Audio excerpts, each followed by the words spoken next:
ಹೇಗೆ ಮಾಡ್ಕೊಳ್ಳೋದು ಅಂತ ಶೇರ್ ಮಾಡ್ತಿದ್ದೀನಿ. ಪಕ್ಕಾ ನಿಮಗೆ ಅದೇ ಟೇಸ್ಟ್ ಮತ್ತು ಆ ಗ್ರೇವಿ ಫ್ಲೇವರ್ ಆಗಲಿ ಅಥವಾ ಗ್ರೇವಿ ಟೆಕ್ಸ್ಚರ್ ಆಗಲಿ ತುಂಬಾ ಚೆನ್ನಾಗಿ ಬರುತ್ತೆ. ಸೇಮ್ ಅದೇ ಥರನೇ ಬರುತ್ತೆ. ಈ ಟಿಪ್ಸ್ ಆ್ಯಂಡ್ ಟ್ರಿಕ್ಸ್ನ ಫಾಲೋ ಮಾಡಿ ಈ ಥರ ಪನ್ನೀರ್ ಬಟರ್ ಮಸಾಲಾನ ಮಾಡಿ ನೋಡಿ, ಸಖತ್ ಇಷ್ಟ ಆಗುತ್ತೆ. ಸೊ ಈ ರೀತಿ ನೀವು ಮಾಡಿ ತಿಂದಮೇಲೆ ಮತ್ತೆ ನೀವು ಹೊರಗಡೆ ಹೋಗಿ ಅಷ್ಟಷ್ಟು ದುಡ್ಡು ಕೊಟ್ಟು ಅಂತೂ ತಿನ್ನೋದಿಲ್ಲ.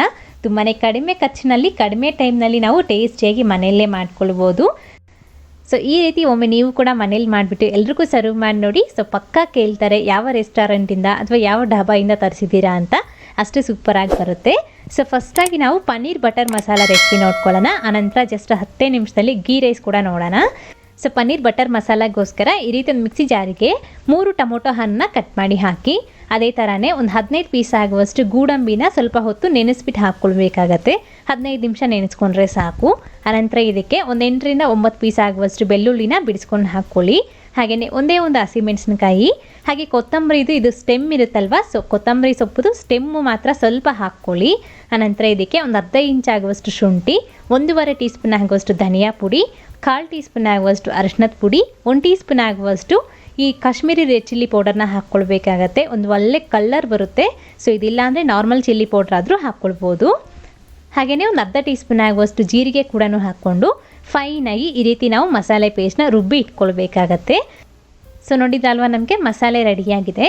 ಸೊ ಈ ಮಸಾಲೆ ಬಂದುಬಿಟ್ಟು ನಮಗೆ 200 ಗ್ರಾಮ್ ಆಗುವಷ್ಟು ಪನ್ನೀರ್ಗೆ ಕರೆಕ್ಟಾಗಿ ಸರಿ ಹೋಗುತ್ತೆ. ಸೊ ನೀವು ಪನ್ನೀರ್ ಜಾಸ್ತಿ ತಗೊಳೋದಾದರೆ ಮಸಾಲೆ ಕೂಡ ನಾವು ಜಾಸ್ತಿ ರುಬ್ಕೊಳ್ಬೇಕು.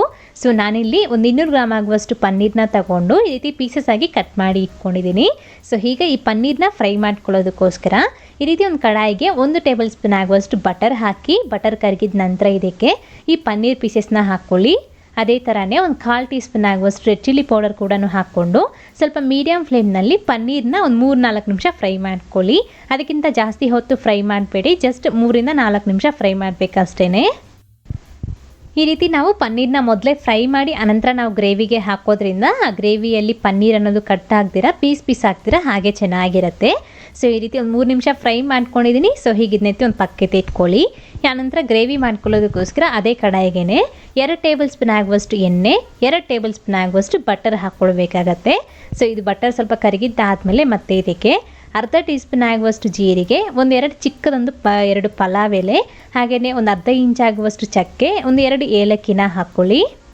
ಹಾಗೆಯೇ ಒಂದು 3 ಪೀಸ್ ಆಗುವಷ್ಟು ಬೆಳ್ಳುಳ್ಳಿನ ಈ ರೀತಿ ಸಣ್ಣಕ್ಕೆ ಕಟ್ ಮಾಡಿ ಹಾಕ್ಕೊಳ್ಬೇಕು. ಮತ್ತು ಒಂದು 4-5 ರೆಂಬೆ ಕರಿಬೇವಿನ ಸೊಪ್ಪು ಕೂಡ ಹಾಕ್ಕೊಂಡು ನೀಟಾಗಿ ಫ್ರೈ ಮಾಡ್ಕೊಂಬಿಡಿ. ಸೊ ಏನೆಲ್ಲ ಹಾಕಿದ್ದೀನೋ ಅದೆಲ್ಲನೂ ಮಿಸ್ ಮಾಡದೆ ಹಾಕ್ಕೊಳ್ಳಿ. ಆಗಲೇ ನಮಗೆ ಒಂದು ಒಳ್ಳೆ ಫ್ಲೇವರು ಮತ್ತು ಟೇಸ್ಟ್ ಬರುತ್ತೆ. ಸೊ ಇದು ಚೆನ್ನಾಗಿ ಫ್ರೈ ಆಗಿದ ನಂತರ ಇದಕ್ಕೆ ಒಂದು ದೊಡ್ಡ ಸೈಜಿಂದು ಈರುಳ್ಳಿನ ಸಣ್ಣಕ್ಕೆ ಕಟ್ ಮಾಡಿ ಹಾಕ್ಕೊಳ್ಬೇಕು. ಸೊ ಈಗ ಈರುಳ್ಳಿ ಚೆನ್ನಾಗಿ ಫ್ರೈ ಮಾಡ್ಕೋಬೇಕಾಗತ್ತೆ. ಈ ರೀತಿ ನೋಡಿ ನಮಗೆ ಈರುಳ್ಳಿ ಅನ್ನೋದು ಚೆನ್ನಾಗಿ ಒಂದು ಒಳ್ಳೆ ಬ್ರೌನ್ ಕಲರ್ ಚೇಂಜ್ ಆಗಬೇಕು. ಸೊ ಆನಂತರ ಇದಕ್ಕೆ ನಾವು ಮಸಾಲೆ ರುಬ್ಬಿದ್ವಲ್ಲ ಅದೆಲ್ಲನೂ ಹಾಕ್ಕೊಂಡ್ಬಿಡಬೇಕು. ಹೀಗೆ ಈ ಮಸಾಲೆನ ಹೀಗೇ ಒಂದು 2 ನಿಮಿಷ ಫ್ರೈ ಮಾಡ್ಕೊಳ್ಳಿ. ಸೊ ನಾವೆಲ್ಲನೂ ಸಹ ಹಸಿದಾಕಿ ರುಬ್ಕೊಂಡಿದ್ವಲ್ಲ, ಸೊ ಅದಕ್ಕೋಸ್ಕರ ಜಸ್ಟ್ ಒಂದು 2 ನಿಮಿಷ ರೀತಿ ಮಿಕ್ಸ್ ಮಾಡ್ಕೊಂಬಿಟ್ಟು ಆನಂತರ ಇದಕ್ಕೆ ರುಚಿಗೆ ತಕ್ಕಷ್ಟು ಉಪ್ಪು, ಒಂದು ಅರ್ಧ ಟೀ ಸ್ಪೂನ್ ಆಗುವಷ್ಟು ಸಕ್ಕರೆ ಹಾಕ್ಕೊಳ್ಬೇಕಾಗತ್ತೆ. ಸೊ ಉಪ್ಪು ಹಾಗೆಯೇ ಸಕ್ಕರೆ ಹಾಕ್ಕೊಂಡು ಚೆನ್ನಾಗಿ ಮಿಕ್ಸ್ ಮಾಡ್ಕೊಳ್ಳಿ. ಇದಕ್ಕೇ ಒಂಚೂರು ನೀರು ಕೂಡ ಹಾಕ್ಕೊಳ್ಬೇಕು. ಸೊ ಜಾಸ್ತಿ ನೀರು ಹಾಕ್ಕೊಳ್ಳೋದಕ್ಕೆ ಹೋಗಬೇಡಿ. ಮೊದಲು ರೀತಿ ನಾವು ಒಂದು ಸ್ವಲ್ಪ ನೀರು ಹಾಕ್ಕೊಂಡು ಚೆನ್ನಾಗಿ ಮಿಕ್ಸ್ ಮಾಡ್ಕೊಂಬಿಟ್ಟು ಲಿಡ್ನ ಕ್ಲೋಸ್ ಮಾಡಿ ಒಂದು 8 ನಿಮಿಷ ಇದನ್ನ ಹಾಗೆ ಬಿಟ್ಬಿಡ್ಬೇಕಾಗತ್ತೆ. ಮಧ್ಯದಲ್ಲಿ ಒಂದೊಂದು ಸತಿ ಮಿಕ್ಸ್ ಮಾಡ್ಕೊಳ್ತಾ ಇರಿ. ಸೊ ನಾವಿದು ಆಯಿಲ್ ಬಿಡೋ ತನಕ ಚೆನ್ನಾಗಿ ನಾವು ಕುಕ್ ಮಾಡ್ಕೊಳ್ಬೇಕಾಗತ್ತೆ. ಆಗಲೇ ನಮಗೆ ಒಂದು ಒಳ್ಳೆ ಟೇಸ್ಟ್ ಬರುತ್ತೆ. ಸೊ ಒಂದು 8 ರಿಂದ 9 ನಿಮಿಷ ಒಳಗಡೆ ನಮಗೆ ಈ ರೀತಿ ಆಯಿಲನ್ನು ಬಿಟ್ಕೊಂಡು ಚೆನ್ನಾಗಿ ಫ್ರೈ ಆಗಿರುತ್ತೆ ಮಸಾಲೆ. ಸೊ ಹೀಗಿದಕ್ಕೆ ನಾವು ಮತ್ತೆ ನೀರನ್ನ ಹಾಕ್ಕೊಳ್ಬೇಕು. ಸೊ ನೀರಿಗೆ ಹಾಕ್ಕೊಂಡು ಕನ್ಸಿಸ್ಟೆನ್ಸಿನ ಅಡ್ಜಸ್ಟ್ ಮಾಡ್ಕೊಳ್ಳಿ. ಈ ರೀತಿ ನೋಡಿ ಸ್ವಲ್ಪ ಗಟ್ಟಿಯಾಗಿರಬೇಕು ಗ್ರೇವಿ. ಸೊ ಈ ಥರ ಗ್ರೇವಿ ಥರ ಮಾಡಿಕೊಂಡು ಈಗ ಮತ್ತೆ ಲಿಡ್ನ ಕ್ಲೋಸ್ ಮಾಡಿ ಮತ್ತೆ ನಾವು ಒಂದು 5 ನಿಮಿಷ ಮೀಡಿಯಮ್ ಫ್ಲೇಮ್ನಲ್ಲಿ ಇದನ್ನ ಹಾಗೆ ಕುಕ್ ಆಗೋದಕ್ಕೆ ಬಿಡಬೇಕು. ಒಂದು 5 ನಿಮಿಷ ಆದಮೇಲೆ ಮತ್ತೆ ಇದಕ್ಕೆ ಈಗ ನಾವು ಫಸ್ಟೇ ಫ್ರೈ ಮಾಡಿಟ್ಟಿರೋ ಈ ಪನ್ನೀರ್ ಪೀಸಸ್ಸು, ಅದೇ ಥರನೇ ಒಂದು 2 ಟೇಬಲ್ ಸ್ಪೂನ್ ಆಗುವಷ್ಟು ಬಟರು, ಮತ್ತು ಒಂದು 1/4 ಟೀ ಸ್ಪೂನ್ ಆಗುವಷ್ಟು ಗರಂ ಮಸಾಲ, ಹಾಗೆ ಒಂದು 2 ಟೇಬಲ್ ಸ್ಪೂನ್ ಆಗುವಷ್ಟು ಫ್ರೆಶ್ ಕ್ರೀಮ್ನ ಹಾಕ್ಕೊಳ್ಳಿ. ಸೊ ಈ ಫ್ರೆಶ್ ಕ್ರೀಮ್ ಮಾತ್ರ ನಾವು ಮಿಸ್ ಮಾಡದೆ ಹಾಕ್ಕೊಳ್ಬೇಕಾಗತ್ತೆ. ಸೊ ಫ್ರೆಶ್ ಕ್ರೀಮ್ ಇಲ್ಲ ಅಂದರೆ ನೀವು ಹಾಲ್ ಮೇಲೆ ಕೆನೆ ಇರುತ್ತಲ್ವ, ಸೊ ಅದನ್ನು ಆದ್ರೂ ಉಪಯೋಗಿಸ್ಕೊಳ್ಬೋದು. ಸೊ ಕೆನೆ ಉಪಯೋಗಿಸೋದಾದರೆ ಒಂದು ಬಟ್ಲಲ್ಲಿ ಹಾಕಿ ನೀಟಾಗಿ ಚೆನ್ನಾಗಿ ಮಿಕ್ಸ್ ಮಾಡಿಬಿಟ್ಟು ಅನಂತರ ಕೆನೆನ ಹಾಕ್ಕೊಳ್ಳಿ. ಸೊ ಈಗ ಇದಕ್ಕೇನೆ ಕೊತ್ತಂಬರಿ ಸೊಪ್ಪು ಕೂಡ ಹಾಕ್ಕೊಂಡು ಚೆನ್ನಾಗಿ ಮಿಕ್ಸ್ ಮಾಡಿಬಿಟ್ಟು ಮತ್ತೆ ಲಿಡ್ನ ಕ್ಲೋಸ್ ಮಾಡಿ ಕಡಿಮೆ ಉರಿಯಲ್ಲಿ 1-2 ನಿಮಿಷ ಬಿಟ್ಬಿಡಿ. ಆನಂತರ ಸರ್ವ್ ಮಾಡ್ಕೊಳ್ಳಿ. ಒಳ್ಳೆ ಸೂಪರಾಗಿ ನಮಗೆ ಪನ್ನೀರ್ ಬಟರ್ ಮಸಾಲ ರೆಡಿಯಾಗಿದೆ. ತುಂಬಾ ಚೆನ್ನಾಗಿರುತ್ತೆ ನೋಡಿ. ಸ್ವಲ್ಪ ನಮಗೆ ತಣ್ಣಗಾಗ್ತಾ ಇದ್ದಾಗೆ ಈ ರೀತಿ ನಮಗೆ ಆಯಿಲೆಲ್ಲನೂ ಬಿಟ್ಕೊಂಡು ಒಂದು ಒಳ್ಳೆ ಟೆಕ್ಸ್ಚರ್ಗೆ ನಮಗೆ ಈ ಪನ್ನೀರ್ ಬಟರ್ ಮಸಾಲ ರೆಡಿಯಾಗಿರುತ್ತೆ. ತುಂಬಾ ಚೆನ್ನಾಗಿ ಬಂದಿದೆ. ಟೇಸ್ಟ್ ಅಂತೂ ಅದ್ಭುತವಾಗಿದೆ. ಸೊ ಹೀಗೆ ಇದ್ರ ಜೊತೆಗೆ ನಾನಿಲ್ಲಿ ಇವತ್ತು ಗೀ ರೈಸ್ನ ತೋರಿಸ್ತಿದ್ದೀನಿ. ಸೊ ನೀವು ಬೇಕಂದರೆ ಚಪಾತಿ, ರೋಟಿ, ಫುಲ್ಕಾ, ಪೂರಿ ಈ ಥರ ಏನರಲ್ಲಾದರೂ ಸರ್ವ್ ಮಾಡ್ಕೊಳ್ಬೋದು, ಚೆನ್ನಾಗಿರುತ್ತೆ.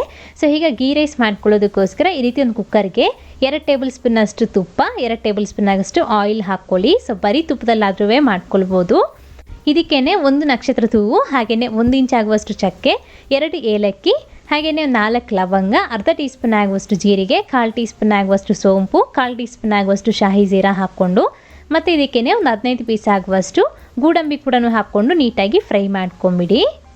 ಸೊ ನಾನಿಲ್ಲಿ ಇವತ್ತು ಈ ರೈಸ್ ಬಂದುಬಿಟ್ಟು ಒಂದು 2 ತಿನ್ನುವಾಗುವಷ್ಟು ಮಾಡ್ತಾಯಿದ್ದೀನಿ. ಸೊ 1 ಗ್ಲಾಸ್ ಆಗುವಷ್ಟು ಅಕ್ಕಿ ತೊಗೊಂಡಿದ್ದೀನಿ. ಸೊ ಈಗ ಇದಕ್ಕೇನೆ 1-2 ಹಸಿಮೆಣಸಿನ್ಕಾಯಿ ಕೂಡ ಹಾಕ್ಕೊಂಡು ನೀಟಾಗಿ ಫ್ರೈ ಮಾಡಿಬಿಡಿ. ಆನಂತರ ಇದಕ್ಕೆ ನಾನಿಲ್ಲಿ 1 ಗ್ಲಾಸ್ ಆಗುವಷ್ಟು ಅಕ್ಕಿನ ಚೆನ್ನಾಗಿ ವಾಶ್ ಮಾಡಿ ಹಾಕ್ಕೊಳ್ತಾ ಇದ್ದೀನಿ. ಅಕ್ಕಿ ಹಾಕ್ಕೊಂಡಿದ್ದಾದಮೇಲೆ ಮತ್ತೆ ಇದಕ್ಕೆ ಸಣ್ಣಕ್ಕೆ ಕಟ್ ಮಾಡ್ಕೊಂಡಿರೋ ಕೊತ್ತಂಬರಿ ಸೊಪ್ಪು ಕೂಡ ಹಾಕ್ಕೊಂಡು ಚೆನ್ನಾಗಿ ಮಿಕ್ಸ್ ಮಾಡ್ಕೊಂಡಿದ್ದಕ್ಕೆ 1/4 ಕಪ್ನಷ್ಟು ನಾವು ಹಾಲನ್ನ ಹಾಕ್ಕೊಳ್ಬೇಕಾಗತ್ತೆ.